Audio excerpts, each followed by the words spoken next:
ರಾಜ್ಯಗಳಿಂದಲೇ ಕೇಂದ್ರಕ್ಕೆ ತೆರಿಗೆ ಹೋಗುವುದು, ಅದರ ಪಾಲು ಸರಿಯಾಗಿ ಕೊಡದಿರುವುದು ಒಂದು ಕಡೆ. ಈಗ ಮತ್ತೊಂದು ಶೇಕಡ ಕಡಿತ ಮಾಡಿ ಮತ್ತೆ 35,000 ಕೋಟಿ ರೂಪಾಯಿ ಕಬಳಿಸಲು ಆರಂಭಿಸಿದೆ ಪ್ರಧಾನಿ ಮೋದಿ ಅವರ ಸರ್ಕಾರ. ಜಿಎಸ್ಟಿ ಎಂದರೆ ಸರಕು ಮತ್ತು ಸೇವಾ ತೆರಿಗೆ. ಆದರೆ ಬಿಜೆಪಿ ತಿಳಿದುಕೊಂಡಿರುವುದು ಜನರನ್ನು ಗುಡಿಸಿ ಸಾರಿಸುವ ಎಂದರೆ ಬ್ರೂಮೌಟ್ ತೆರಿಗೆ ಇಲ್ಲವೇ ಗಿಲೋಟಿನ್ ಎಂಬ ಜನರ ತಲೆಕಡಿ ಯಂತ್ರ. ಕಾಂಗ್ರೆಸ್ ಸರ್ಕಾರವು ಜಿಎಸ್ಟಿ ಯೋಜಿಸಿದಾಗ ಅತಿ ಹೆಚ್ಚೆಂದರೆ 18% ಜಿಎಸ್ಟಿ ಇರಬೇಕು ಎಂದಿತ್ತು. ಬಿಜೆಪಿ ಇದನ್ನು 28%ವರೆಗೂ ಏರಿಕೆ ಮಾಡಿ ಕೆಲವನ್ನು ಇಳಿಸುವ ನಾಟಕವನ್ನು ಆಡಿತ್ತು. ಈಗಂತೂ ಜನಸಾಮಾನ್ಯರ ಬಳಕೆಯ ಎಲ್ಲ ವಸ್ತುಗಳಿಗೂ ಜಿಎಸ್ಟಿ ಹಾಕಲಾಗಿದೆ. ವ್ಯಾಪಾರಿಗಳು, ಉದ್ಯಮಿಗಳು ಜನರಿಂದ ತೆರಿಗೆ ವಸೂಲು ಮಾಡಿ ಸರ್ಕಾರಕ್ಕೆ ಕಟ್ಟುವುದಿಲ್ಲ.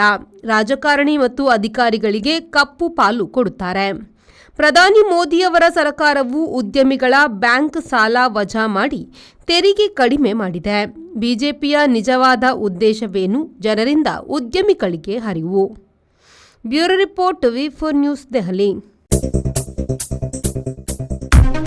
Digital Planet, one-stop store for all your IT, mobile and laptop, desktop, all-in-one PC, application software, accessories, mobile and accessories.